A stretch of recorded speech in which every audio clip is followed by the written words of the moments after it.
Welcome to Mystery Tales. I'm your host, Alex. Today, we're diving into a chilling Agatha Christie-style mystery featuring the legendary Hercule Poirot. If you're new here, hit that subscribe button and turn on notifications so you don't miss our next tale of intrigue. Settle in with a cup of tea. This is a long one, perfect for a cozy evening or a relaxing commute. Our story is titled Hercule Poirot and the Manor's Horror Ends, set in the misty English countryside of the 1920s. We'll unfold it chapter by chapter, with slow, deliberate pacing to let the suspense build. Tell me in the comments where you're listening from.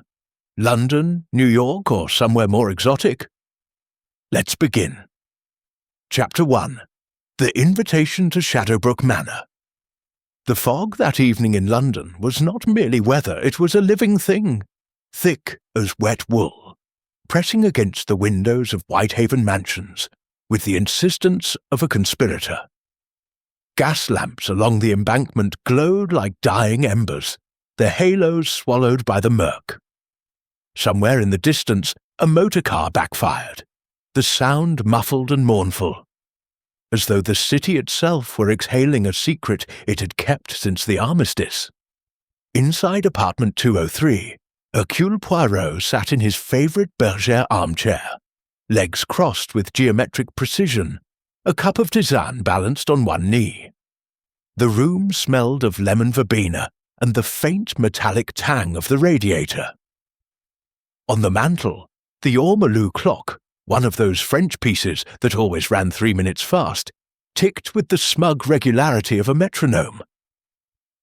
Poirot's reflection in the polished brass fender showed a small, compact man, the egg-shaped head, the magnificent moustaches waxed to dagger points, the green eyes that missed nothing and forgave even less. He was reading, or pretending to read, a slim volume of Verlaine. In truth, his little grey cells were restless. The post-war world had grown loud, wireless sets, jazz bands, women in short skirts smoking in public. Order, symmetry, the elegant puzzle, these were the things that soothed him. And lately, puzzles had been in short supply. A sharp rap at the door, 3 knocks, pause, 2 more, announced the arrival of Captain Arthur Hastings. Hastings entered in a swirl of damp overcoat and apology, clutching a yellow telegram envelope as though it might explode. "Poirot, old man, you'll never guess. Telegram from Lord Reginald Ashford, Shadowbrook Manor, Sussex. He begs your presence this very weekend. Says it's a matter of life and death, and something about a family curse." Poirot closed the book with a soft clap. Curse? He pronounced the word as though tasting a dubious wine. In England, curses are for tourists and tabloid newspapers. Still. He took the envelope, slit it with a silver letter opener shaped like a miniature sword, and unfolded the message, urgent, Shadowbrook Manor plagued by the horror.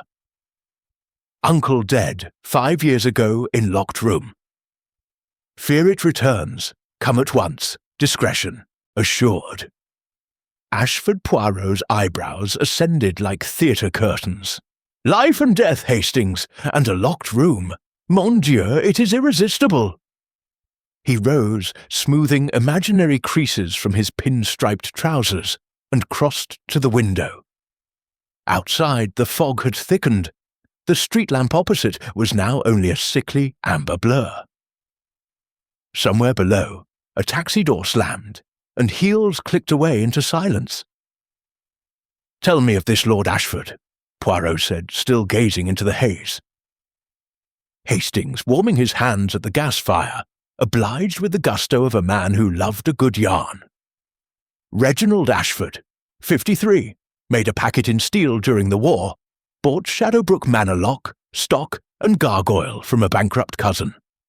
Married to Lady Evelyn, née Carstairs, old county family, bit frosty. One niece, Clara Beaumont, flapper type, smokes like a chimney, dances the Charleston on tables. Then there's the family doctor, Elias Thorne, been with them donkey's years. Old army pal, Colonel Marcus Hargrove, bluster and medals, and a business partner, Victor Langston, oily sort, city money. Poirot turned, and the manor itself. Gothic pile, Tudor origins, Victorian additions, towers, turrets, the full Dracula. Locals swear it's haunted. They call the ghost the Horror. Started in 1850, when the first Baron locked himself in the study and was found dead at dawn, face twisted, throat scratched to ribbons, door bolted from the inside, windows barred. No weapon, no poison, heart failure, they said, but the scratches. Hastings gave a theatrical shudder. Every generation since, someone dies the same way. Ashford's uncle was the last 5 years ago this All Hallows Eve. Poirot stroked his moustache. 5 years. And now Lord Ashford fears the anniversary. Interesting. He moved to the wardrobe, selecting a travelling cape of midnight blue, a grey Homburg, and kid gloves so supple they might have been woven from moonlight. "We depart tomorrow, Hastings. Pack your revolver and your common sense." The journey south began at Victoria Station, beneath a sky the colour of tarnished pewter. The Golden Arrow to Dover was cancelled owing to fog, so they took the slower Southern Railway milk and mail train that stopped at every lamplit hamlet. Poirot disliked trains that dawdled, but he occupied himself observing his fellow passengers. A clergyman snoring over the Times, a pair of American tourists comparing Baedekers, a veiled woman who never lifted her eyes from her needlework. At Three Bridges, they changed to a branch line that wound through water meadows silvered with mist. The carriage smelled of damp wool and coal smoke. Hastings' nose pressed to the window, narrated the landscape like a tour guide. "See those oaks, planted by Capability Brown? And there, Shadowbrook's chimney pots, just visible through the trees." The manor revealed itself gradually, as though reluctant to be seen. First a single gable, then a crenellated tower, then the whole brooding facade rising from a sea of fog. Built of flint and weathered stone, it crouched beneath a slate roof, barnacled with lichen. Gargoyles, griffins, demons, a mermaid with a broken tail, perched along the eaves, water dripping from their jaws like venom. Ivy strangled the lower walls, its leaves the colour of dried blood. A liveried chauffeur waited beside a gleaming Daimler. The drive up the gravelled avenue was a slow, crunching progress between ranks of skeletal horse-chestnuts. Rooks wheeled overhead, their cries thin and mocking. Somewhere, a church bell tolled 4 o'clock, though the light felt more like perpetual dusk.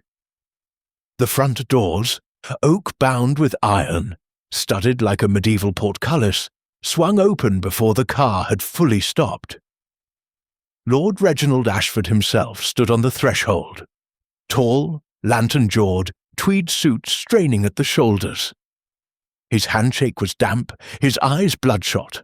"Monsieur Poirot, thank God! And Captain Hastings, splendid! Come in, ghastly weather." The entrance hall was a cavern of oak panelling and ancestral portraits. A fire roared in a hearth large enough to roast an ox, yet the air remained chill. Armorial banners hung limp from the rafters. A suit of armour in the corner seemed to lean forward, listening. From somewhere deeper in the house came the slow, deliberate tick of a long case clock, each strike echoing like a heartbeat. Lady Evelyn descended the grand staircase with the poise of a duchess inspecting troops. She wore black velvet and emeralds that flashed cold fire. Her beauty was the sort that had once stopped traffic in Bond Street. Now it carried the brittle edge of sleepless nights. "You must be exhausted," she said, voice low, musical, faintly amused. "Tea in the drawing room, or something stronger?" Poirot bowed over her gloved hand. Tea, madame, is always civilized. The drawing-room windows overlooked the terrace, and beyond, the ha-ha, where the gardens dissolved into moorland. Inside, the decor was heavy. Tapestries of hunting scenes, cabinets crowded with Sèvres porcelain, a grand piano no one played. A faint scent of beeswax and decay clung to everything. The other guests were already assembled, arranged like pieces on a chessboard. Dr. Elias Thorne rose first, 60, stooped, spectacles perpetually sliding down a beaky nose. His hands trembled as he greeted Poirot, the tremor of a man who had seen too many deathbeds. "Honoured sir, though I fear medicine is powerless against whatever this is." Colonel Marcus Hargrove, barrel-chested, walrus moustache, regimental tie, pumped Hastings's hand with military vigour. "Belgian, eh? Knew some of your chaps at Ypres. Fine fighters." Victor Langston leaned against the mantel, a cocktail in one hand, the other smoothing slick black hair. City suit, patent shoes, eyes that priced everything they touched. He smiled without warmth. "Detective, work must be thrilling. Almost as thrilling as the markets." Finally, Miss Clara Beaumont flounced in late, cigarette holder dangling from crimson lips. Her dress was scarlet silk, scandalously short, her bobbed hair held by a diamond bandeau. She kissed the air near Poirot's cheeks. "Uncle Reggie's been simply ghastly about ghosts.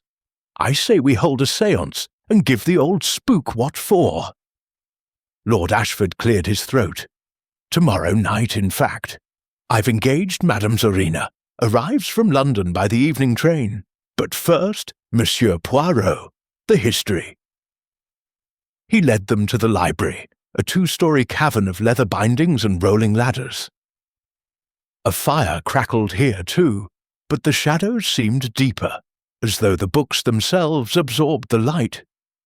On the central table lay a ledger, bound in cracked morocco. "My uncle's journal," Ashford said, opening it with reverence. "His last entry, 5 years ago tonight." Poirot bent over the page. The handwriting was spidery, frantic. 30 October, 1920. "It comes again. The scratching at the door, the cold breath on my neck. I have bolted myself in the study as grandfather did. If I die, let it be known. The horror is no legend. It walks, God forgive me." Beneath, a crude sketch, a cloaked figure with no face, claws extended. Poirot closed the book gently. "Tell me of that night." Ashford's voice dropped to a whisper. "Uncle Reginald, my father's brother, was alone here. He dismissed the staff early, said he needed solitude." At midnight, a scream. The butler found the study door bolted from within, key on the inside. Windows barred, iron, immovable. They broke in with an axe. He lay by the desk, throat torn, eyes staring at the ceiling. No weapon, no intruder. Coroner said heart failure, but the scratches. He touched his own neck unconsciously. Dr. Thorne interjected. Self-inflicted in extremis. Delusion. The old man was terrified of the family legend. "Or," said Clara, exhaling smoke towards a portrait of a bewigged ancestor, "something terrified him." A silence fell, broken only by the wind rattling the leaded panes. Outside, the fog pressed closer, erasing the distinction between house and moor. Poirot surveyed the room. The uneasy host, the brittle wife, the trembling doctor, the blustering soldier, the calculating financier, the reckless heiress. 6 souls in a house that had devoured generations. He smiled, small and cat-like. Bon. The game, as my English friends say, is afoot. Dinner was announced by the butler, a gaunt figure named Grimshaw, who moved with the silence of a shadow. As the party filed towards the dining room, Poirot lingered, running a gloved finger along the library wainscot. He found what he sought, a faint seam, almost imperceptible, where panel met panel. A secret door, perhaps. Or perhaps only the house settling into its ancient bones. In the corridor, a portrait caught his eye. The first Lord Ashford, 1850, the man who began the legend. The painted eyes followed him, or seemed to. Beneath the frame, a brass plate, "Let the horror end with me." Poirot read it twice. "Non," he murmured, "I think not." The gong sounded for the second time. Chapter 2. Whispers in the Night at Dinner at Shadowbrook was a ritual performed under the gaze of dead Ashfords. The dining room stretched the length of a cricket pitch, its vaulted ceiling lost in shadow. A single chandelier, 300 candles reduced to electric bulbs, cast wavering pools of light across the mahogany table.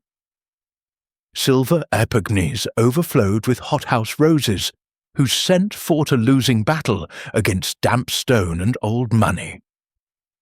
Lord Ashford sat at the head, carving a saddle of mutton with the concentration of a surgeon. Lady Evelyn presided opposite, her emeralds flashing each time she lifted her wineglass. Between them, the guests arranged themselves like mismatched chess pieces. Clara's scarlet frock a slash of colour against the sombre suits, Colonel Hargrove's medals clinking whenever he reached for the decanter, Victor Langston's cufflinks, onyx and gold, catching the light like predatory eyes. Poirot, placed at Ashford's right, ate with meticulous neatness. He observed everything, the way Dr. Thorne's fork trembled before it reached his lips, the way Grimshaw the butler poured claret with the stealth of a priest administering last rites, the way Clara's laughter rang too brightly, as though she were trying to drown something out. Conversation tiptoed around the subject that obsessed them all. "Reggie," Clara said suddenly, spearing an oyster, "tell Monsieur Poirot about the scratching." Ashford's knife paused mid-air. A droplet of blood, mutton or memory, hung from the blade. "Clara," Lady Evelyn warned. "No, let him hear." Clara leaned forward, cigarette holder tracing arabesques in the air. 3 nights before Uncle died, he swore he heard scratching inside the walls, like claws. He had the panelling torn out in the west wing. Nothing. "Mice," Thorne said. "But mice don't leave marks like these." She touched her own throat, pale fingers lingering on unmarked skin. Dr. Thorne cleared his throat. "Delusion. The old man was in his cups. I prescribed bromide." "Which he refused," Ashford said quietly. "Said it dulled the senses. Needed them sharp for what was coming." Colonel Hargrove snorted. "Coming! Load of rot! I've slept in trenches with rats the size of terriers, never lost a wink. Give me a Webley, and I'll shoot your ghost for you." Langston smiled thinly. "Ghosts don't leave footprints in the accounts, Colonel, though someone has been creative with the estate ledgers lately." Ashford's jaw tightened. "Victor, merely an observation." Poirot dabbed his lips with a napkin monogrammed R.A. in Gothic script. "Tell me, monsieur, of the room itself, the study where your uncle died." Ashford pushed his plate away. "Tomorrow after breakfast. You'll see it unchanged. Door still bears the axe marks." The meal ended with plum pudding and a silence thick as the fog outside. One by one the guests drifted to their rooms, footsteps echoing along stone corridors, lit by sconces that flickered like dying stars. Poirot and Hastings were given adjoining suites on the second floor, overlooking the rose garden, now a tangle of thorns silvered by moonlight. Their rooms smelled of lavender and linseed oil. A fire had been laid but not lit. The chill seeped through the floorboards. Hastings locked the door, checked the windows, then produced a flask. "Brandy?" Poirot shook his head. "Clarity, mon ami. Tonight the house listens." They spoke in murmurs. Hastings recounted gossip gleaned from the chauffeur. Ashford's steel shares plummeting. Lady Evelyn's gambling debts at Crockford's, Clara's engagement to a penniless artist broken off under mysterious circumstances. Poirot listened, eyes half closed, fingers steepled. Motives, Hastings, always motives, but the locked room, that is the heart of the matter. He rose and crossed to the shared door between their rooms, testing the bolt, solid. Then to the window, iron casements, painted shut for decades. He pressed his ear to the glass.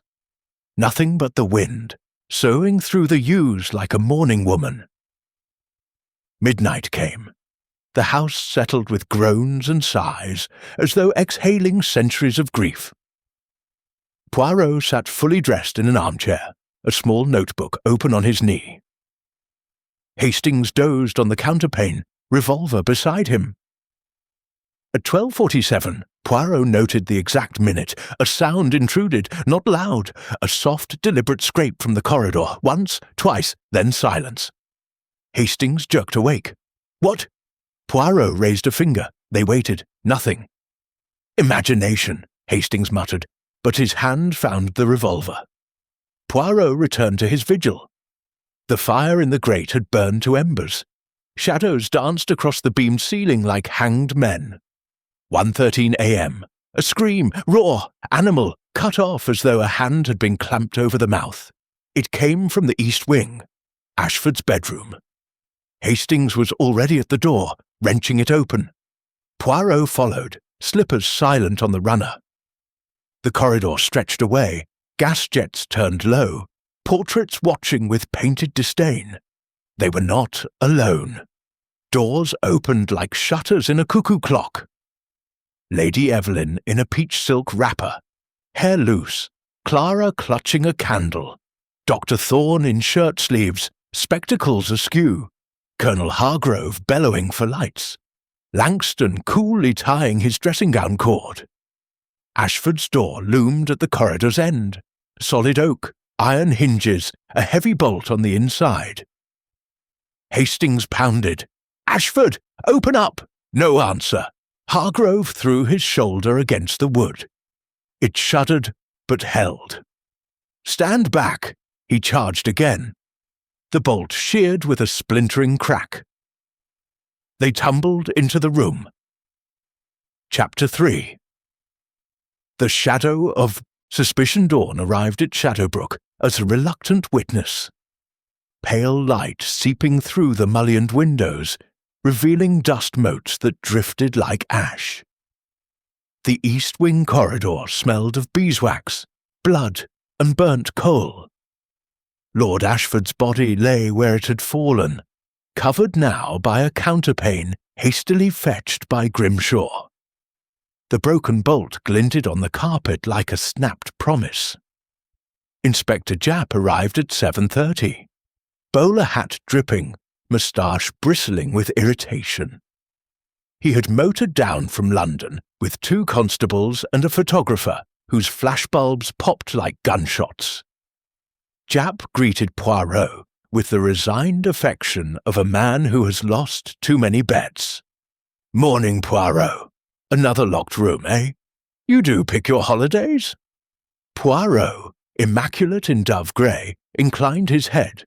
"Inspector, observe. The door bolted from within, the windows sealed, the chimney impossible. Yet a man is dead, and the house is full of suspects who swear they never left their beds." Japp grunted. "Round 'em up in the library, and keep that colonel away from my men. He's already offered to organize a firing squad." The library fire had been stoked high. Flames hissed against the damp. The guests sat in a semicircle of horsehair chairs, faces bleached by shock and sleeplessness. Lady Evelyn's eyes were swollen. Clara chain-smoked Turkish cigarettes. Dr. Thorne cleaned his spectacles with a trembling handkerchief. Colonel Hargrove stood at the mantel, boots planted as if on parade. Langston examined his manicure with elaborate boredom. Japp took the centre, notebook open. Poirot stood to one side, hands clasped behind his back, green eyes flicking from face to face like a metronome. "Statements," Japp barked, "one at a time, and no wandering off. This house is now a crime scene." Voice brittle as spun sugar. I retired at 11. Reginald came up later, said he had letters to write. I took a sleeping draught, heard nothing until the scream. Poirot noted. Her wrapper last night had been peach silk. This morning, black velvet, changed already though her husband lay dead. I was reading in my room, the Lancet October issue. Lord Ashford refused his sedative, said the anniversary made him restless. I heard the scream, dressed, arrived with the others. His spectacles flashed as he glanced at the corpse through the open door. Poirot noted. The tremor in his left hand had worsened. I couldn't sleep. Too much champagne. Smoked on the balcony off my room. Saw nothing but fog. The scream woke me properly. She crushed out her cigarette, immediately lit another. Poirot noted. Ash on the hearthrug bore the gold tip of her brand. Billiards, alone, rack of 6 balls, practiced cannons till 1. Heard the commotion, grabbed my cane, thought it might be burglars. His cane, Malacca, silver knob, leaned against the chair. Poirot noted a faint smear near the ferrule. Mud or blood? Business correspondence. Ashford was cutting me out of a steel merger. Needed to draft a counter-offer. Finished at midnight. Turned in. The scream came from the east wing. My room is west. He produced a fountain pen still ink-stained. Poirot noted. The nib was scratched, as though used to pry something. Japp closed his notebook with a snap. Right. Constables will search rooms. No one leaves the estate. The search yielded fragments. Poirot examined the bedroom minutely. The bolt, heavy iron, thrown from inside, now shattered. Key on the inner side, no duplicate found.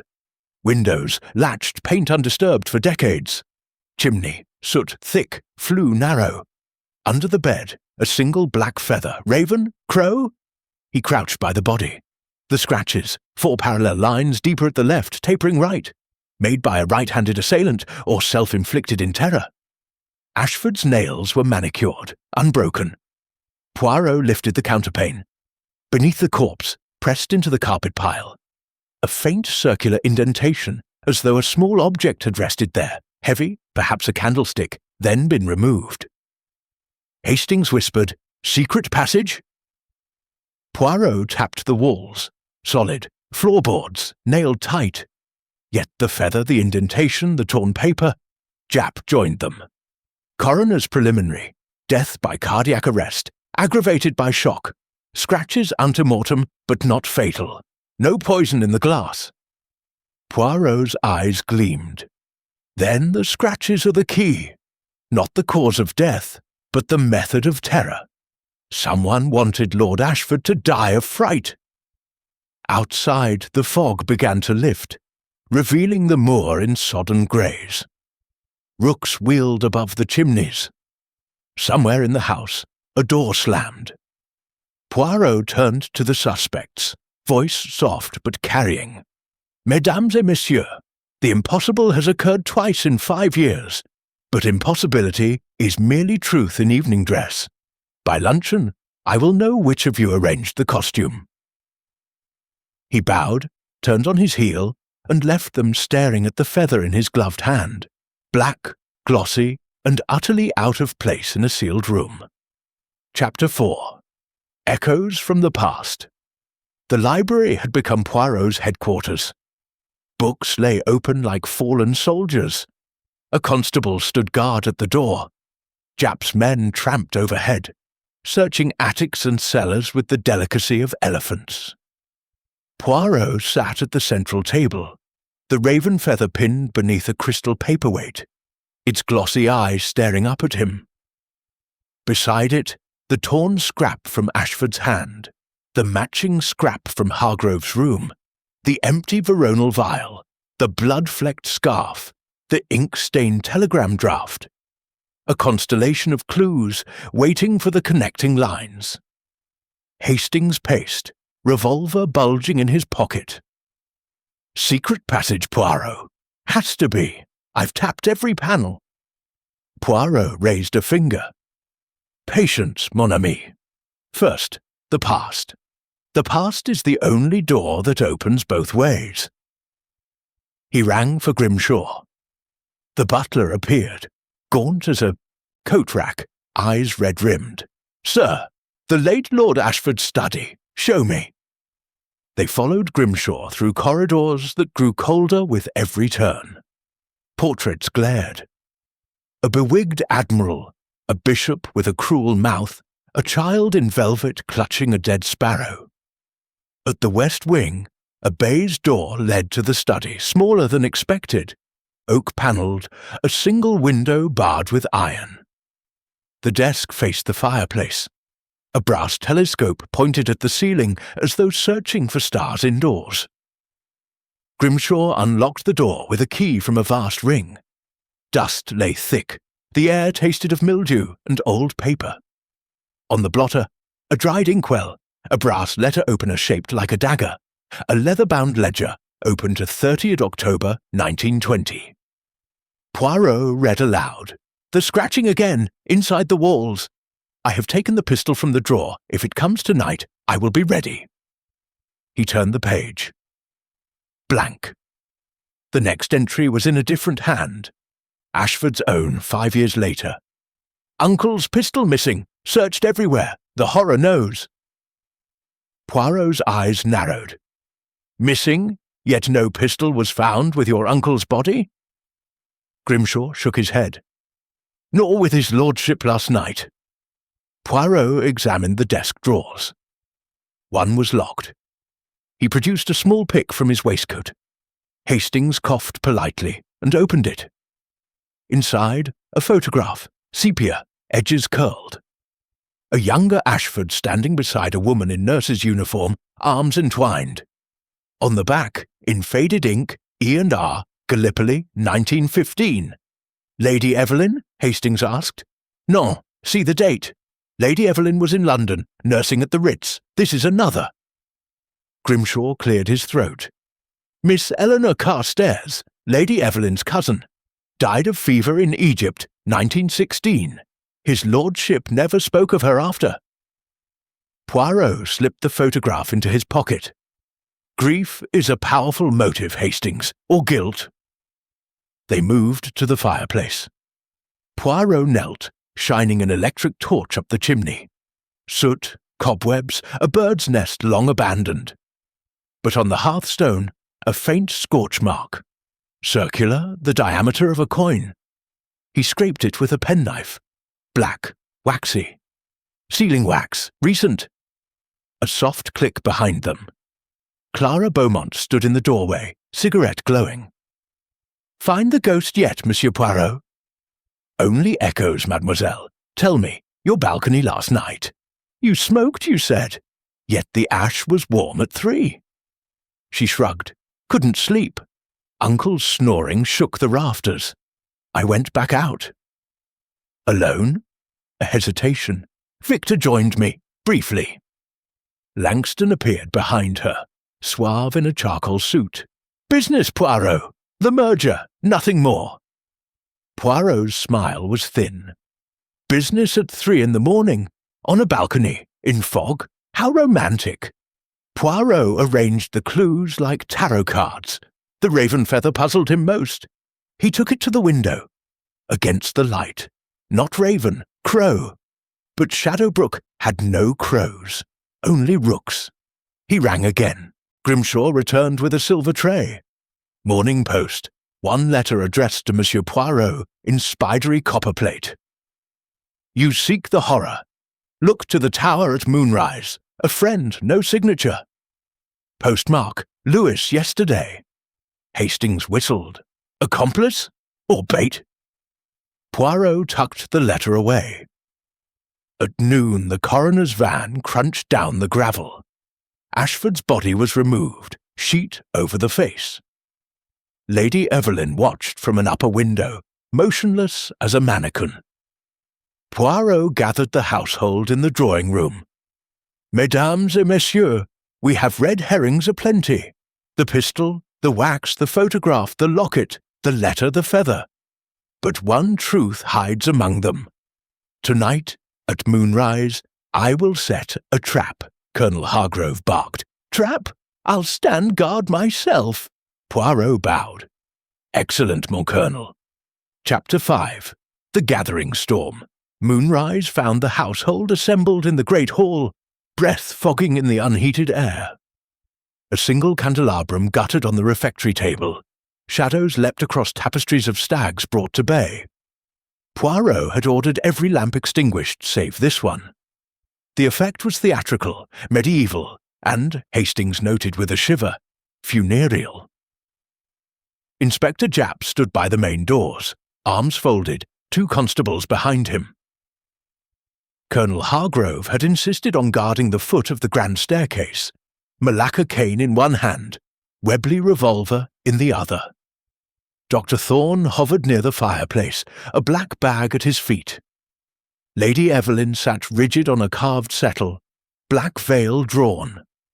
Clara smoked incessantly, the tip of her cigarette a tiny red eye.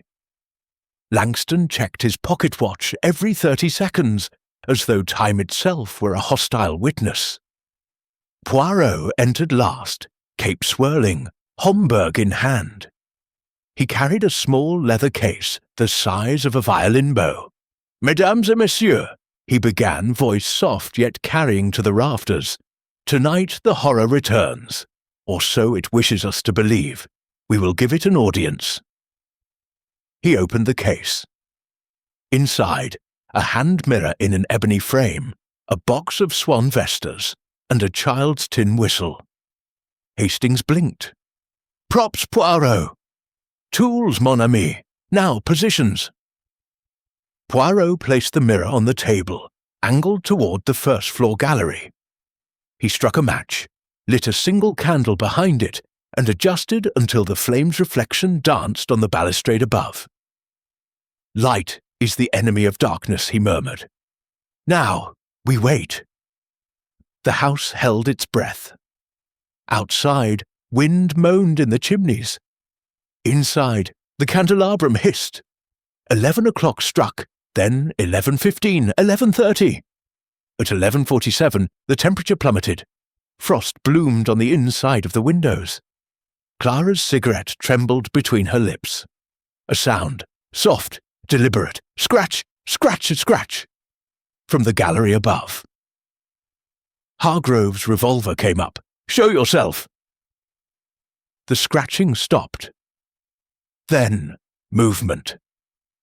A shadow detached itself from the balustrade. Tall, cloaked, faceless. It glided, no footsteps toward the staircase. Hargrove fired. The bang was deafening. Plaster exploded from the wall. The figure did not flinch. It raised one arm, long, skeletal, and pointed directly at Lady Evelyn. She screamed, a high tearing sound, and crumpled. The cloaked figure vanished between one heartbeat and the next. Pandemonium! Japp's constables thundered up the stairs. Hargrove bellowed. Thorne rushed to Lady Evelyn with smelling salts. Poirot alone remained still, eyes fixed on the mirror. The candle behind it had guttered, yet its reflection still burned steadily on the gallery. "Mon Dieu!" he whispered. "A projection!" He snatched the mirror, spun it. The reflection vanished. Upstairs, the constable shouted, "Empty corridor!" A single black feather on the runner. Poirot bounded up the stairs 2 at a time, an astonishing feat for so compact a man. Hastings followed, revolver drawn. They found the source in the minstrel's gallery. A magic lantern on a tripod, lens still warm, a glass slide painted with the cloaked figure. A thin wire ran from the trigger to the newel post, tripped by someone descending the servant's stair. Poirot traced the wire. It ended in a small brass lever hidden behind a tapestry. Fresh fingerprints in wax. Downstairs, Lady Evelyn revived, babbling, "It pointed at me! It knew!" Clara laughed hysterically. A lantern show. All this for a slide? Langston's face was ashen. Then who operated it? Poirot descended slowly, mirror in hand. Someone who knew the house's blind spots. Someone who wished Lady Evelyn to faint. Why? He knelt beside her gently. He lifted the veil. Her left hand clutched something. A second-glass slide, smaller, depicting a nurse in First World War uniform. Eleanor Carstairs. "Where did you get this, madame?" She stared, pupils wide.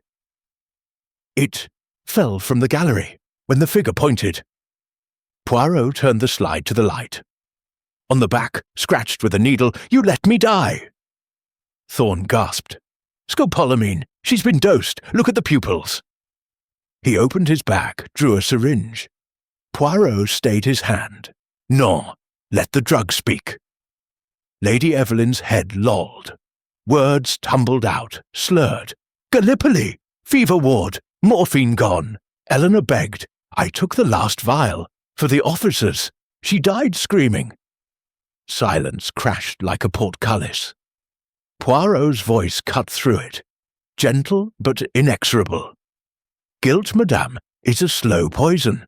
Someone has been feeding it to you and to your husband for years."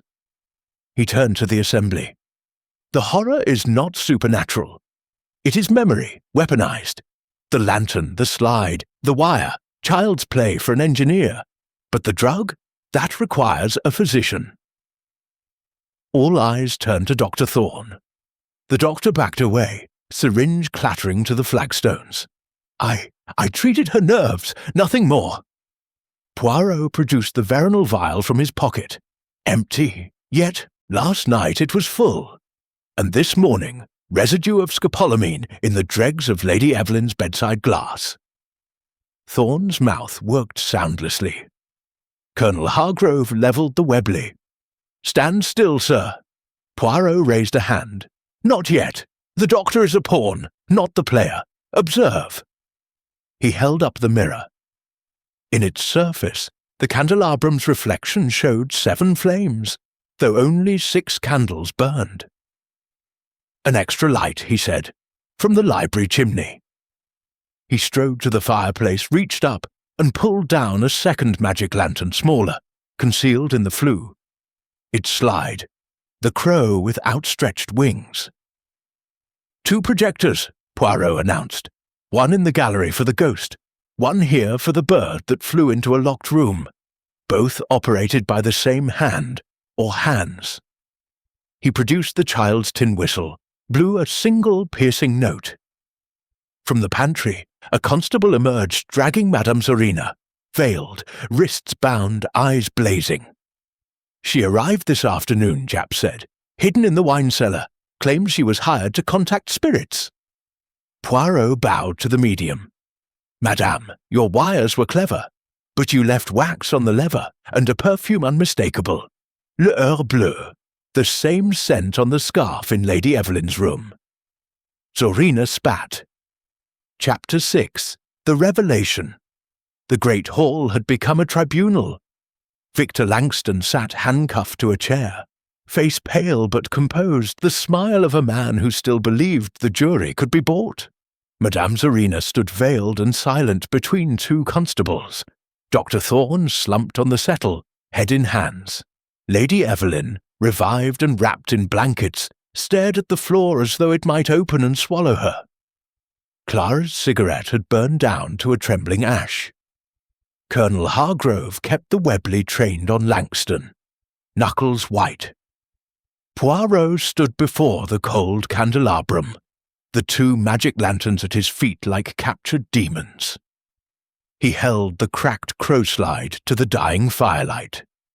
"Mesdames et messieurs," he began, voice soft yet carrying to the rafters. "The impossible crime is solved. But first, the pieces." He laid them on the table, like a conjurer revealing cards. "Observe," Poirot said. "Lord Ashford died of fright. The scratches were the trigger. But how to deliver a crow feather and terror into a sealed room?" He picked up the smaller lantern. This one was hidden in the chimney before the murder. A slide of the crow, a spring mechanism, a thread of fishing line running through the flue to the bedroom grate. Hastings frowned. But the flue is narrow. Exactly. Narrow enough for a feather, a slide, and a thread, but not a man. The mechanism was set the previous afternoon, when Dr. Thorne visited Lord Ashford for nerves. Thorne looked up, eyes wild. I gave him bromide, which he refused, Poirot countered. You left the lantern instead. You also left scopolamine in his water glass, enough to heighten terror when the crow appeared. Thorne opened his mouth, closed it. Poirot continued. At midnight, the spring triggered. The crow slide dropped onto the hot coals, flash of light, shadow on the wall. The feather, weighted with wax, floated down the flue on a thread, landing beneath the bed. Lord Ashford, already drugged, saw a monstrous bird. He clawed his own throat in panic. Heart failed. The thread burned away in the fire, evidence gone. He turned to Langston. You, monsieur, provided the motive. Ashford discovered your forgeries. He planned to expose you tomorrow. You needed him dead tonight, and the family legend gave the perfect method, death by superstition. Langston shrugged. Clever story. No proof. Poirot produced the photograph from his pocket. The nurse, Eleanor Carstairs. Proof enough. You blackmailed Lady Evelyn with this. She believed the horror was Eleanor's ghost, punishing her for the morphine theft. You fed her guilt, dosed her tea, arranged the gallery projection to break her completely. With her mad and Ashford dead, Clara inherits, and Clara, my dear, is engaged to you. Clara dropped her cigarette. Victor! Langston's smile vanished. He lunged against the cuffs. The chair toppled. Poirot ignored him. Madame Zarina was your stage manager. The wires, the slides, the perfume on the scarf, her signature. Colonel Hargrove's notepaper was stolen to plant the message. The pistol, a distraction, never loaded, never fired. He knelt by the fireplace, reached into the flue, and drew out a singed thread. Black silk, ending in a tiny wax ball, the feather's counterweight. Japp whistled. Neat as a watch. Poirot straightened, but one detail remained, the scratching. He turned to Dr. Thorne. You, Doctor, are the key. Your father was the Ashford family solicitor, ruined when the first Lord Ashford embezzled trust funds in 1890. Your father hanged himself. You swore revenge. You exaggerated the 1920 death, planted the legend, waited 5 years. Then Langston approached you. Mutual profit. You supplied the medical knowledge. He supplied the money. Thorne laughed a broken sound. My father's ghost demanded justice. No, Poirot said gently. Your father demanded a son who could forgive. You gave him a murderer. He produced the missing pistol from Thorne's medical bag wrapped in oilskin, empty, but the threat was real. Thorne sagged. It was Langston's idea. The crow, the drugs. I only wanted them to suffer. Langston spat. Coward! Poirot turned to the assembly. The horror ends tonight, not because a ghost is laid, but because greed and grief have been named. Lord Ashford died believing in a curse. He died because 2 men weaponized his fear. He bowed to Lady Evelyn. Madame, your confession saves you from the dock, but not from memory. Live with it. To Clara. Mademoiselle, choose your lovers with care. To Hargrove. Mon Colonel, your cane returns, empty like your suspicions. Japp snapped cuffs on Thorne. Victor Langston, Dr. Elias Thorne. Murder and conspiracy. Madame Zarina, accessory. As they were led away, Poirot picked up the crow slide, now cracked in 2. He fitted the pieces together. The bird's wings formed a perfect heart. Symbolism, Hastings. The crow carries the soul to the afterlife. Tonight, it carried 2 souls to justice. The fire settled into embers. Chapter 7. Justice Served. The great hall smelled of cold stone and spent gunpowder. Victor Langston, Dr. Elias Thorne, and Madame Zarina had been removed to the Lewis police van an hour earlier, their footsteps echoing down the gravel like a funeral march. Only the household remained, scattered across the furniture like pieces swept from a chessboard. Lady Evelyn sat on the settle, veil discarded, face stripped of powder and pretense. Clara stood at the window, staring at the moor as though it might offer an escape route. Colonel Hargrove had returned the Webley to Jap with a salute crisp enough to cut paper. Hastings poured coffee from a silver pot that trembled in his hand. Inspector Japp scribbled the last line of his report, blotted it, and snapped the notebook shut. Poirot stood by the fireplace, warming his hands at embers that refused to die. He looked smaller in the morning light, almost fragile, yet his eyes held the steady gleam of a man who has balanced every equation. Japp cleared his throat. Charges filed: Langston for murder, Thorne for conspiracy and administering noxious substances, Zarina for accessory. Coroner's inquest tomorrow. Press'll have a field day. Curse of Shadowbrook ended by Belgian sleuth. Poirot gave a modest shrug. The press, Inspector, prefers curses to chemistry. But the truth is simpler. A spring, a thread, a feather, a drug, and two hearts too weak for their own hatred. He turned to the assembly. Before we depart, one final reconstruction, so that no doubt remains. He moved to the centre of the hall, gesturing like a conductor. Scene: Lord Ashford's bedroom, midnight. Dr. Thorne has visited at 6, ostensibly for nerves. He places the miniature lantern in the chimney. Slide of the crow, spring wound, thread of black silk weighted with wax. He leaves scopolamine in the water glass, colourless, tasteless, enough to distort perception. At 11:55, Lord Ashford retires, drinks, bolts the door, alone. 12 Vaux, the spring releases. The slide drops onto glowing coals, flash of orange light. The wax melts. The feather glides down the thread on a puff of warm air, landing beneath the bed. Ashford, drugged, sees a monstrous bird swooping from the hearth. He screams, claws his throat, heart fails. The thread burns away in the fire. Evidence vanishes. Meanwhile, Langston, knowing the timing, sets the gallery projection to terrorize Lady Evelyn later, ensuring chaos. Zarina operates the wires, all perfectly synchronized. He paused, letting the silence settle. Clara spoke, voice raw, and the torn note. Poirot produced the 2 scraps, fitted them. The horror ends tonight, complete, written by Langston on Hargrove's stolen notepaper, planted in Ashford's hand post-mortem via a second thread through the keyhole, retrieved the same way. The Colonel's cane compartment was to hold the pistol, another distraction. Lady Evelyn stirred. My confession was the goal, Poirot said gently. Langston needed you broken, institutionalized. With Ashford dead and you mad, Clara inherits. Clara, already engaged to Langston, signs everything over. £500,000. Clara turned from the window, eyes blazing. You used me! Langston's voice drifted from the corridor where constables waited. Business, darling, nothing personal. Hargrove growled. Should have let me shoot the blighter. Poirot smiled. Justice, mon colonel, is more elegant than bullets.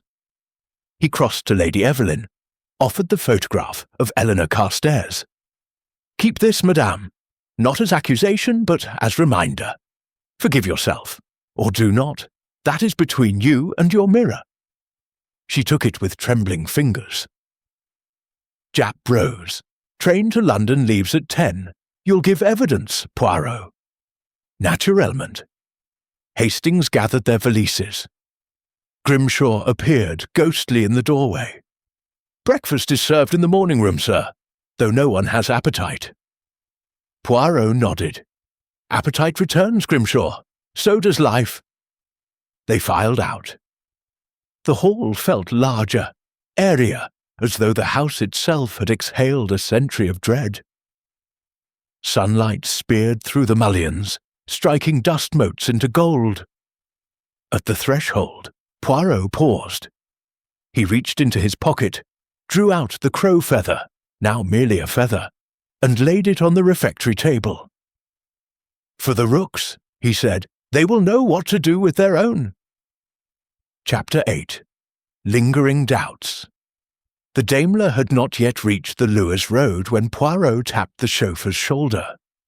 "Stop, s'il vous plaît." The car rolled to a halt beside a spinney of wind-bent alders. Poirot stepped out, cape fluttering like a question mark. Hastings followed, bewildered. The moor lay golden in the morning light. Rooks wheeled overhead, cawing as though gossiping about the night's events. "Poirot, the train. We'll wait, mon ami. One thread remains, tangled." He produced a small magnifying lens and knelt by the verge. There, half hidden in the grass, lay a single black feather, fresh, glossy, identical to the one found beneath Ashford's body. But this one was tied with a thread of crimson silk. Hastings frowned. Another crow? Or the same bird, returned to roost? Poirot tucked the feather into an envelope. "Come." They re-entered the manor through the kitchen garden. Grimshaw met them at the scullery door, apron askew, eyes wide. "Sir, thought you'd gone." "Poirot never leaves a house until it is clean," the detective replied. "Show me the cellar where Madame Zarina hid." The wine cellar was a vault of shadows and cobwebs, racks of dusty bottles glinting like sleeping eyes. A constable stood guard over a makeshift camp, blanket, spirit lamp, a crate of theatrical slides. Poirot ignored these. He moved to the far wall, rapped the stone with his cane. A hollow echo. "Secret passage," Hastings whispered. "No, storage." Poirot pressed a brick. A panel swung inward, revealing a narrow chamber no larger than a confessional. Inside, a child's perch, a telescope, and, most damning, a reel of crimson silk thread. Grimshaw gasped. "That's the old watching post. Young Master Ashford, Lord Reginald's brother, used it to spy on guests when we were boys. Been sealed since he drowned in the lake, 1910. Poirot's eyes gleamed.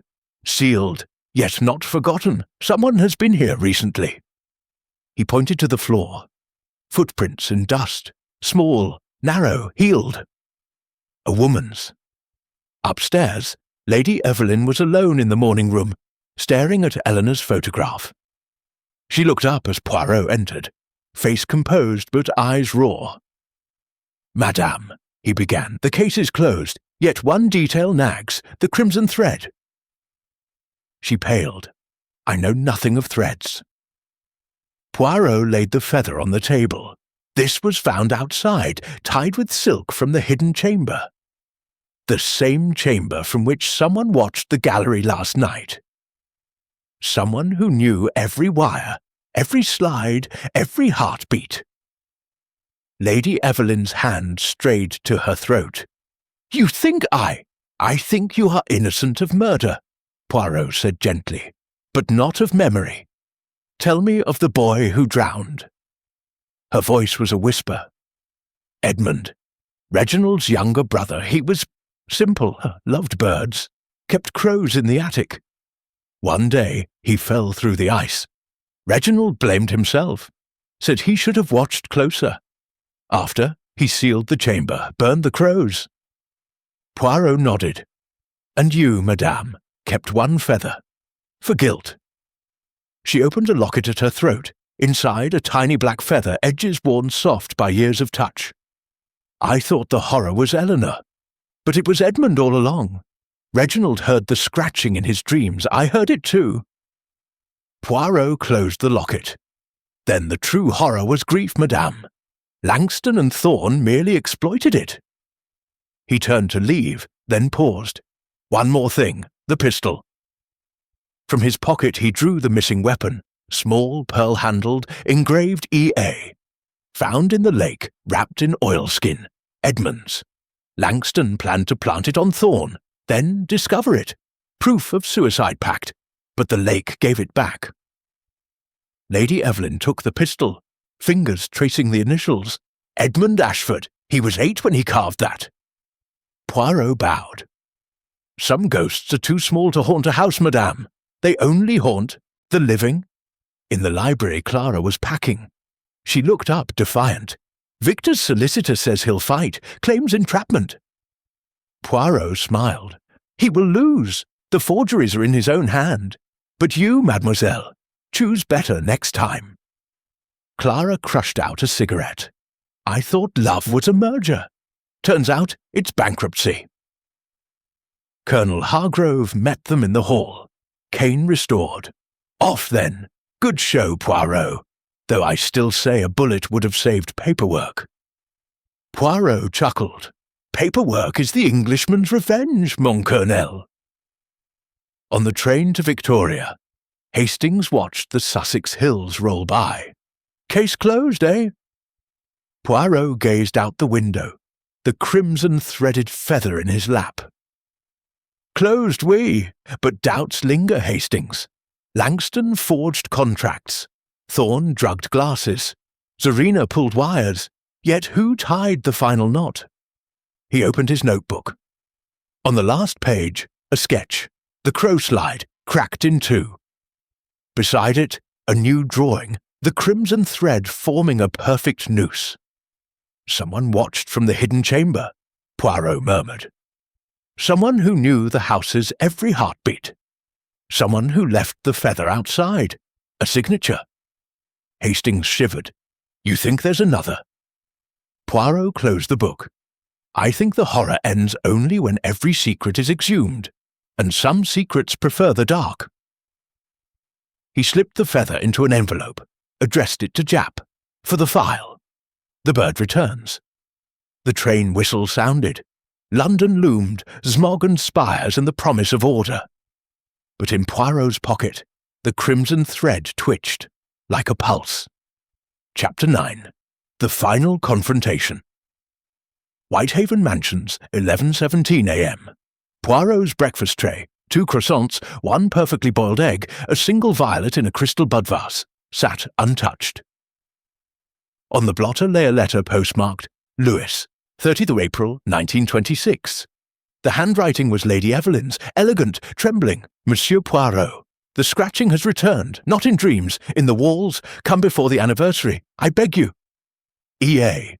Beneath the signature, a pressed black feather tied with crimson thread. Hastings burst in, newspaper flapping. Front page, Shadowbrook curse, claims third victim, Grimshaw the butler, found dead in the West Wing study. Door bolted from inside, scratches on throat, crow feather beneath the body. Poirot was already reaching for his travelling cape.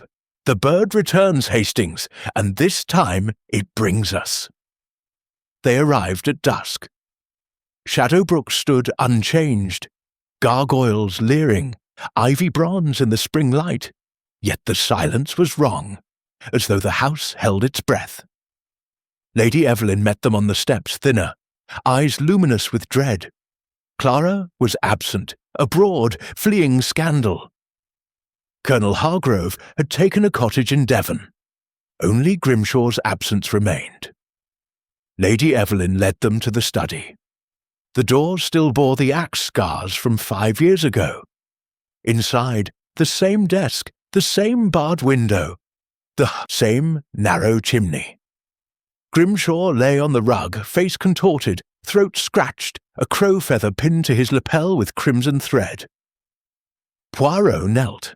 Same method, yet Grimshaw was no Ashford. Why?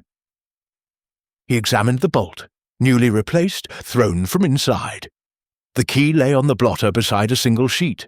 I kept the secret too long. The horror ends with me. Hastings shivered. Suicide? Non. Observe. Poirot lifted the corpse's right hand, nails manicured, unbroken. The scratches are post-mortem. Someone arranged this tableau. He moved to the fireplace. The grate was cold, but soot on the hearth was disturbed. A faint circular scorch, sealing wax fresh. Lady Evelyn whispered, "I heard the scratching last night. From the hidden chamber." Poirot's eyes narrowed. "Show me." They descended to the wine cellar. The panel stood ajar.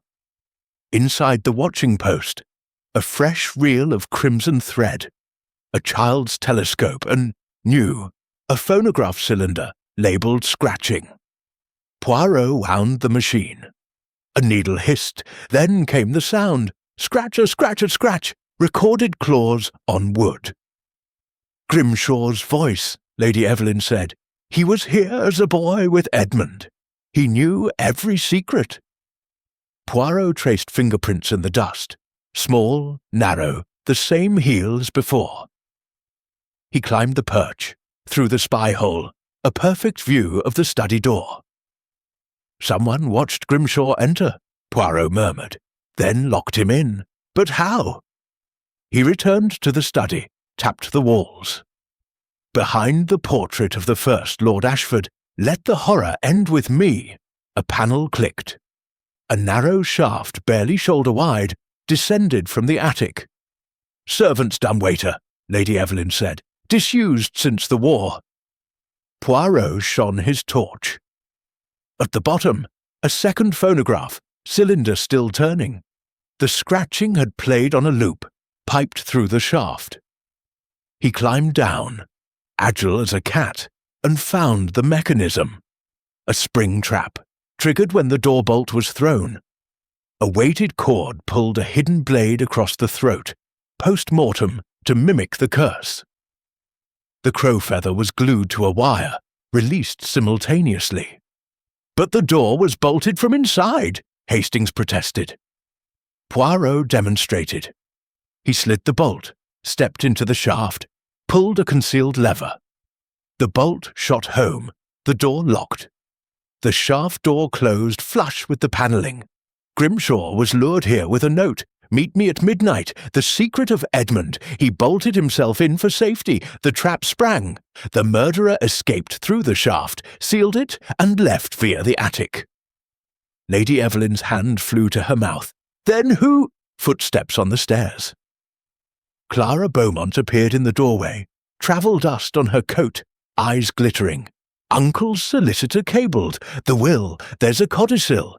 Grimshaw witnessed it. He was coming to tell me." Poirot turned, voice soft steel. "Mademoiselle, you arrived yesterday. You left the Shutters feather outside in November, tied with crimson thread.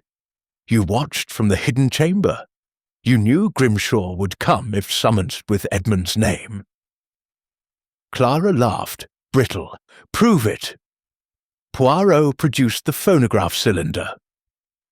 "Your voice, recorded in Soho. Meet me at midnight. The heel prints match your Paris boots. And the codicil?"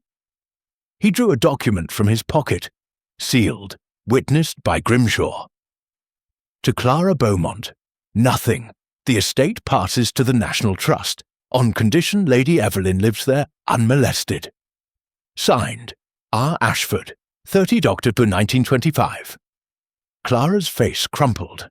"He cut me out, after everything." Poirot's gaze was pitiless. "You staged the November haunting to break your aunt. When Langston and Thorne took the fall, you waited." Chapter 10. Dawn of Resolution. The study smelled of sealing wax and old grief. Clara Beaumont stood between two constables, wrists cuffed with the same crimson thread she had once used to summon ghosts. Lady Evelyn sat at the desk, the codicil open before her like a verdict. Inspector Japp had arrived by the last train from Lewes. Bowler hat dripping May rain, notebook already half filled with Clara's confession. Poirot stood at the window, watching moonlight silver the moor. Hastings guarded the door, revolver holstered but eyes sharp. Clara's voice was steady now, cold, stripped of flapper laughter. I forged Aunt Evelyn's name on the engagement contract. Langston promised half the estate. When Uncle changed the will the night he died, Grimshaw witnessed it. He was going to the solicitors. I couldn't let him. Poirot turned. So you lured him here with the phonograph, your voice recorded in Soho. You played the scratching through the dumbwaiter shaft. When he bolted the door, the trap sprang, blade across the throat, feather released, thread burned away. You escaped through the attic, sealed the panel, and waited for the curse to claim another victim. Clara lifted her chin. The house did the rest. Everyone wanted to believe in the horror. Lady Evelyn spoke for the first time, voice soft as ash. You used my guilt, Clara. You used Edmund's feather, Eleanor's photograph, the stories we told ourselves in the dark. You turned memory into murder. Clara's eyes glittered. Memory is a weapon, Aunt. You taught me that. Japp snapped his notebook shut. Clara Beaumont, you are charged with the murder of Alfred Grimshaw and conspiracy in the death of Lord Ashford. Anything you say will be used to hang me, Clara finished. She looked at Poirot. Tell me, monsieur, was there ever a moment you doubted Langston and Thorne were the whole story? Poirot's smile was small, sad. From the first crimson thread, mademoiselle. Langston wanted money. Thorne wanted revenge. But you wanted the house itself. The title, the legend. You wanted to be the horror. He crossed to the desk, opened the ledger to the final entry. Grimshaw's, spidery hand, dated the night he died. The girl knows. She watched from the perch when the master changed the will. God forgive us all. Poirot closed the book. Grimshaw kept your secret for love of the family. You silenced him for love of yourself. Dawn crept in, pale and merciful. The constables led Clara away. Her footsteps echoed down the corridor, then faded. Lady Evelyn remained at the desk, the codicil now countersigned by Japp. Shadowbrook would pass to the National Trust. Gardens open to the public. West Wing sealed. The watching chamber bricked up forever. She looked up at Poirot. Will you stay for breakfast? He shook his head. Duty calls in London, madame. But first... He opened the dumbwaiter shaft, reached inside, and drew out a final object. A child's wooden crow, wings carved from ebony, eyes inlaid with jet. Edmund's toy, hidden since 1910. A last gift from Grimshaw, perhaps. Lady Evelyn took it, fingers tracing the worn beak. He kept it all these years. Poirot bowed. Some horrors are only wooden birds, madame. Let the children play with it in the daylight. On the terrace, the Daimler waited. The moor was gold and green, rooks wheeling in a sky washed clean. Hastings loaded the valises. Japp tipped his bowler. Another feather in your cap, Poirot. Feathers belong to birds, Inspector. I prefer order. As the car pulled away, Poirot glanced back. Lady Evelyn stood on the steps, the wooden crow in her hands. She raised it once, in silent farewell, then turned inside. The great doors closed, not bolted, merely shut. The avenue unrolled beneath the wheels. Hastings cleared his throat. Case closed, then. Poirot gazed at the receding manor. Closed, oui, but houses remember, Hastings. Stone keeps secrets longer than men. He opened his notebook. On the last page, a new entry in his neat continental hand. Shadowbrook Manor. Victims 3, culprits 4. Method, memory, weaponized moral. The past is a locked room. Open it gently, or it will open you. He closed the book, slipped the crimson-threaded feather between the pages, and leaned back as the Daimler crested the hill. Behind them, the rooks settled on the roof. One cawed, once, twice, then fell silent. The scratching had stopped. The horror, at last, was only wood and wind. 1,000 words exactly, listener. The doors are shut. The feather is filed. The house is quiet. This is the true and final end of Hercule Poirot and the Manor's horror ends. If a single chill lingered on your spine, leave a thumbs up, share your favourite twist, and tell me in the comments. Where were you when the wooden crow took flight? The complete 90-minute audiobook is now available for members. The postscript, Poirot's private note to Hastings, written on the train, drops next week. Until the next impossible crime, keep your windows open to the dawn, and your little grey cells forever awake.